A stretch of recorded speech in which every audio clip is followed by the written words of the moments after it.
Tak ahoj, vítajte na kanáli For Organ Fun. Moje meno je Jan a dnes sa spolu pozrieme na multifunkčnú zváračku v štvorkombinácii Pantervelt 4 v 1, ktorá dokáže nielen zvárať, ale aj rezať. Takže poďme na to, odbalíme ju.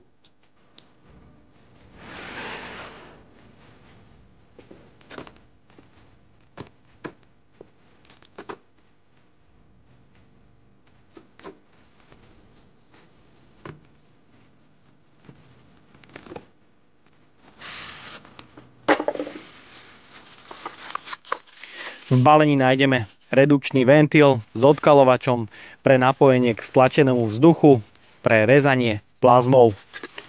Samozrejme je tu aj budík pre ukazovateľ vstupného tlaku.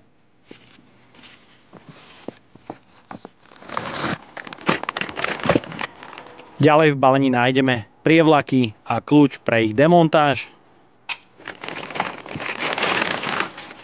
Horák pre režim Migmag, je to klasická AK-15, teda do 150 A s klasickou hubicou a prievlakom. Klbikom pre lepšiu manipuláciu, je to 3-metrová verzia a so štandardným eurokonektorom.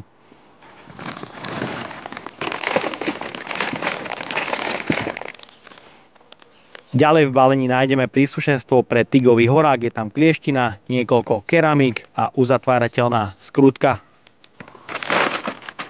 Súčasťou základného balenia je aj horák pre režim TIG. Je tu TIG, ale s vysokofrekvenčným zápalovaním, preto tu nájdeme tlačítko pre spínanie vysokofrekvenčného zápalovania. Krk je pevný VP17. Jedná sa teda o menší horák, ktorý bude určite kompaktný. Klbík pre lepšiu manipuláciu, je to 4-metrová verzia. Na zhruba prvých 80 cm nemá žiadny kožený povlak, je to teda základný horák s konektorom pre napájanie k zváračke a dvojpinový konektor pre napojenie vysokofrekvenčného zápalovania. Spotrebný materiál pre plazmový horák, ktorý je súčasťou základného balenia o dĺžke 4 metre. Je tu konektor pre napojenie k zváračke, komunikačný konektor pre ovládanie, je to 4 metre dlhá verzia, s klbíkom pre lepšiu manipuláciu a je to SG55 s tlačítkom, ktoré je chránené proti náhodnému spusteniu, pretože si myslím, že zváračka, a teda horák, bude mať funkciu pilotného oblúku.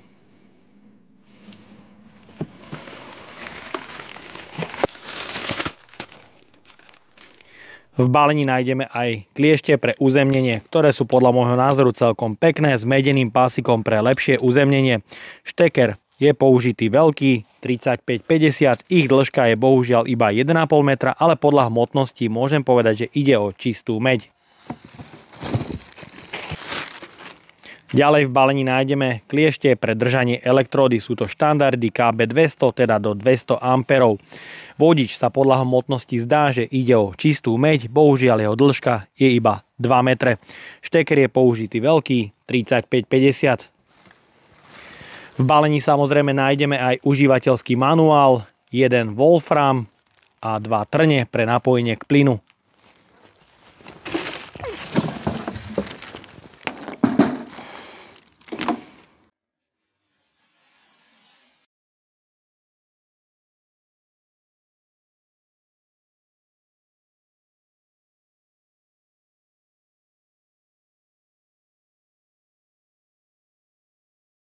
Horúca novinka značky Pantermax model Pantervelt 4 v 1 je určená pre sieť 230 V do maximum 200 A. Je určená pre domáceho kutila alebo malú dielňu, pretože v jednej skrini ponúka niekoľko riešení zvárania, ale aj delenia materiálu. Dokáže metódu obalovanú elektródu, či už rutilovú alebo bazickú. Primárne je ale určená práve pre zváranie metódou Migmag, či už s trubičkovým drôtom, plynom CO2 alebo mix. A toto všetko v synergických profiloch, ktoré vám určite uľahčia jednoduchšie nastavenie stroja. Namiesto zvárania s ňou kľudne môžete aj rezať pomocou plazmového rezania a taktiež zvárať krásnou metódou TIG s vysokofrekvenčným zapálením, čo určite chválim, hlavne v cene 650 € s kompletným príslušenstvom. Zváračka má na stole výbornú stabilitu. Zhora nájdeme jedno madlo pre jednoduchší transport a taktiež niekoľko piktogramov o možnostiach a funkciách zváračky. Vzadu nájdeme tlačítko zapnutie, vypnutie, sieťový kábel na 230 V s dĺžkou 180 cm a v priereze 3x2,5 mm. Prieduch odvetrania, držiak pre odkalovač, pre stlačený vzduch z kompresoru a 2x trň pre plyn, či už CO2, argon alebo mix, horný pre režim Migmag a dolný pre režim TIG a plazmové rezanie. Z bočnej strany nájdeme štítok o bezpečnostných rizikách pri zváraní, taktiež štítok o zaťažení, kde výrobca pri obalovanej elektrode uvádza zapaľovanie na prázdno na 64 V. Zaťaženie pri 200 A na 30%, čo znamená, že by mala zváračka zvárať na 200 A 3 minúty a nepretržité zváranie na 110 A. Pod krytom nájdeme možnosť uložiť cievku D100 a až D200 do 5 kg, pevný kovový dvojkladkový podávač pre podávanie prídavného materiálu od 0,6 až do 1 mm. Taktiež možnosť nastavenia prítlaku na vodiacu kladku, ložisko na prítlak, pružina pre navedenie prídavného materiálu sa mi opäť zdá byť dosť tvrdá. Osadené je v základe kladka pre podávanie prídavného materiálu 0,8 a 1 mm oceľ. Ovládacie prvky sú z vnútornej strany chránené kovovým krytom. Z čelnej strany nájdeme ovládací panel s LED displejom, niekoľkými mikrospínačmi a kóderom možnosťou potvrdenia, jeden prieduch odvetrania, 2x šteker pre kliešte uzemnenia a držania elektródy, šteker pre zmenu polarity, konektor pre Migmagový horák a samozrejme závit pre napojenie tigového horáku a samozrejme komunikačný konektor pre vysokofrekvenčné zapálenie oblúku. Jej celková hmotnosť aj so sieťovým káblom je viac ako 14 kg a vo vnútri zatiaľ nie je osadený žiadny prídavný materiál.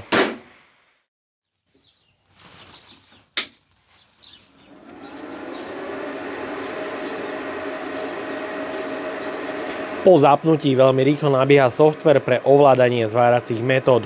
Hlučnosť chladenia zváračky je niekde okolo 65 dB na vzdialenosti 1 metra. Chladenie sa zhruba po 30 sekundách deaktivuje, takže v dielni bude nižšia hlučnosť.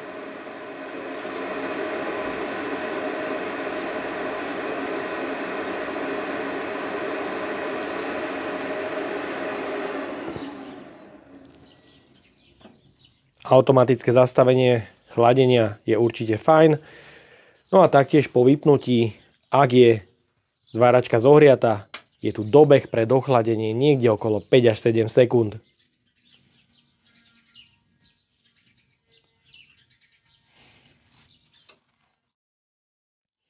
Prostredie, v ktorom sa zváračka nastavuje, je veľmi jednoduché a prehľadné. Vďaka veľkému LED displeju, niekoľkým mikrospínačom s priamými voľbami, ktoré sú hneď viditeľné na LED displeji. Jeden kóder s možnosťou potvrdenia. No a máme tu niekoľko režimov, kde je synergický režim Migmag, v ktorom môžeme zvárať s čistým COčkom v mixe alebo trubičkovým drôtom, samozrejme ale podľa priemeru prídavného materiálu od 0,6 až do 1 mm môžeme zvárať trubičkovým drôtom. Taktiež možnosť vysunutia prídavného materiálu, ak sa použije nová cievka, dvojtakt a štvortakt pre horák. Test plynu. Možnosť nastaviť indukciu od plus 10 do minus 10 V. No a zváračka je plne synergická. Môžete vidieť nastavenie voltáž a metre za minútu. Zatiaľ som neprišiel na trik, ako zmeniť voltáž za ampere. A po stlačení kodera je tu možnosť nastavenia korekcie voltáže od minus 5 až do plus 5 V. Ďalej manuálny režim Migmag, režim plazmového rezania, kde funkčným tlačítkom je možné nastaviť predfúk, dofúk, ale taktiež dvojtakt a štvortakt pre horák. Režim obalovaná elektróda, kde máme funkciu hot start, nastaviteľnú na plus 10%, arc force do 10%, taktiež funkcia VRD, ktorá znižuje napätie na kliešťach, ak sa so zváračkou nezvára, a minimum je tu 10 A. Kóder reaguje veľmi pekne, svižne po jednotkách.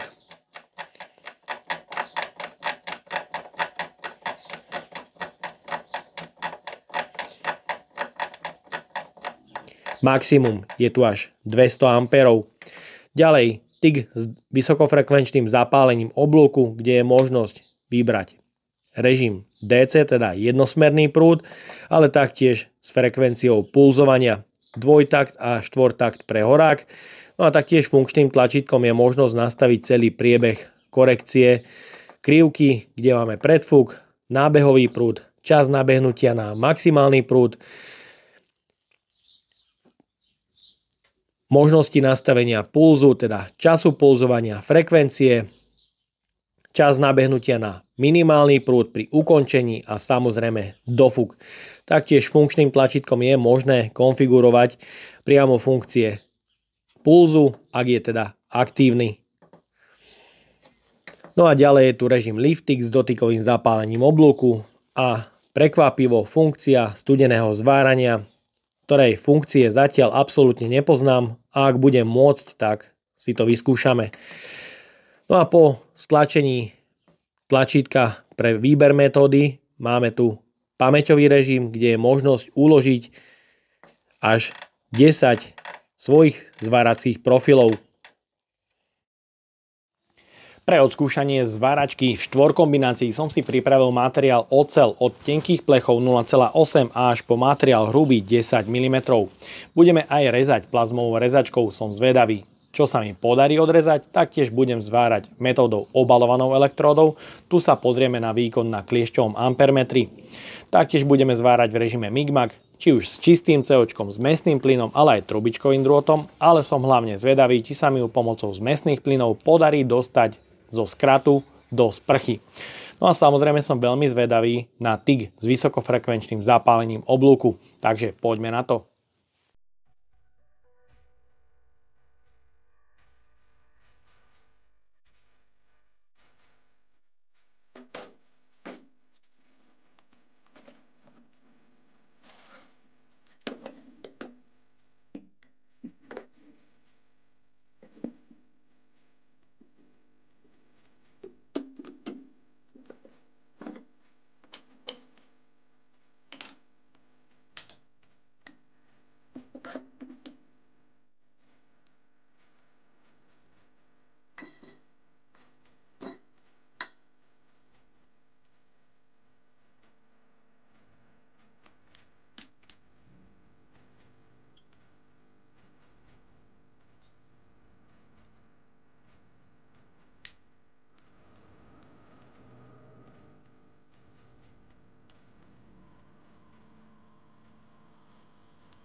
Raz, dva, tri. Ďalej pokračujem 3 tupými zvarmi pri rovnakom nastavení rýchlosti posúvania prídavného materiálu 7 metrov za minútu. Pretože zváračka nezobrazuje nastavenie v amperoch, vyskúšame korekčné nastavenie voltáže od -5, 0 a plus 5 V.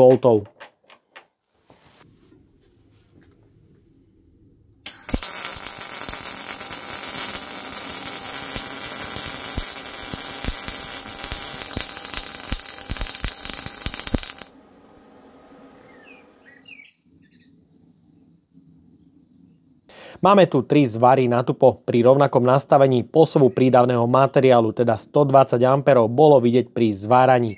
A je tu vidieť veľký rozdiel. Ak sa nastaví voltáž -5, zvar je iba nalepený. V nulovej je už pekne roztiahnutý do šírky, zároveň tu nie je roztrek. A v korekcii plus 5 V je tu najlepší prievar, ale zároveň najväčší roztrek.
Režim TIG ponúka vysokofrekvenčné zapaľovanie, čo v hobby kategórii, hlavne v cene 650 €, sa veľmi nevidí. A mňa veľmi zaujíma, ako bude zapaľovať pri opakovanom štartovaní, pri minimálnom nastavení. Zváračka ponúka 10 A a pozrieme sa na priebeh nastavenia krivky, ktorú som si pripravil.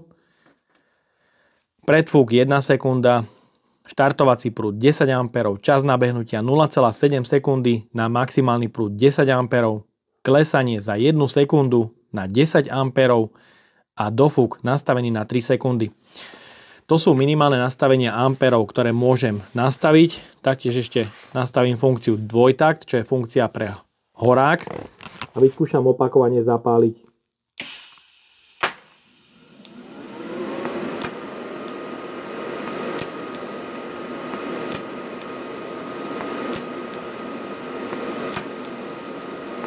Teraz vyskúšam wolfram od materiálu oddialiť na zhruba 1,5 cm.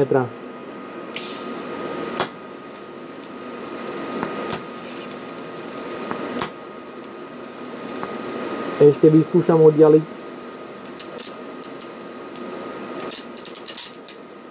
A tu je vidieť. Myslím si, že vysokofrekvenčné zapaľovanie sa snažilo chytiť oblúk aj na takejto vzdialenosti, čo je podľa môjho názoru výborné, hlavne pri nastavení minimálnych 10 A. Znamená...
Elektróda o priemere 2 mm na 60 A zapálila oblúk veľmi pekne a bol stabilný po celej dĺžke zvaru.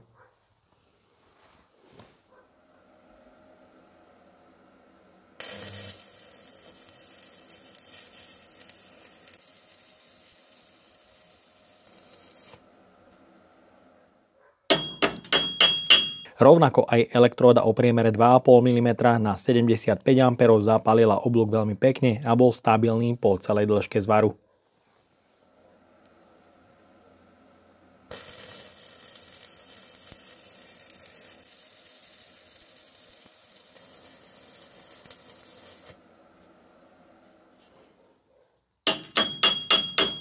Rovnako aj elektróda o priemere 3,2 mm na 125 A zapálila oblúk veľmi pekne a bol stabilný po celej dĺžke zvaru.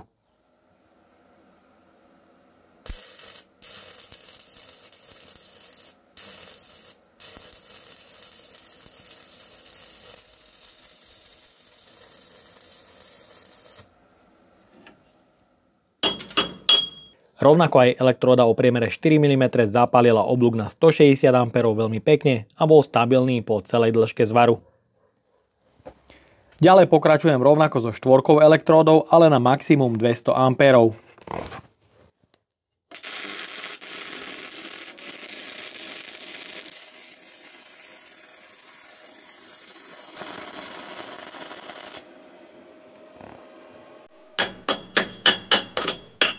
Na kliešťovom ampermetri sme mohli sledovať maximum v špičke až niekde okolo 218 A. Tak a máme tu záver recenzie na multifunkčnú zváračku Panterwelt 4 v 1, ktorá elektródy zapaluje výborne. Odskúšal som ju aj na maximum 200 A a na kliešťovom ampermetri som jej nameral až maximum 216 A, za čo zváračku určite chválim. Je tu aj plazmové rezanie, ale bez pilotného oblúku, čo som tak trošku očakával. Vyskúšal som materiály od tenkých plechov až po 10 mm hrubú oceľ, nemá problém taktiež s rezaním hliníka. Režim TIG je dokonca s vysokofrekvenčným zapálením oblúku, ktoré som odskúšal na 10 A pri opakovanom zapálení, aj na vzdialenosti 1,5 cm zapaluje oblúk veľmi pekne a stabilne, takže určite chválim TIG s vysokofrekvenčným zapálením v cenovo dostupnej mašine. No a režim Migmax zvára fajn, synergické profily sú vyladené celkom slušne, ale musím povedať, že v nulovom nastavení korekcie, či už s CO-čkom alebo s mästným plynom, pri hrubších materiáloch dochádza k jemnému roztreku. Samozrejme sa to ale dá vyladiť pri nastavení korekcie voltáže. No a čo by som tejto zváračke vytkol v cene 650 € je vlastne ovládacie prvky stroja nie sú chránené a povrch LED displeja je trošku citlivý na otieranie, takže tam po útretí zostávajú nejaké tie drobné škrabance. Je potrebné si doriešiť nejakú fóliu. No a ja dúfam, že sa ti dnešné video páčilo. Ak áno, daj like, potvrď odber a zvonček, alebo sa pripoj k členstvu, kde nájdeš kopec extra recenzií naviac. Ahoj!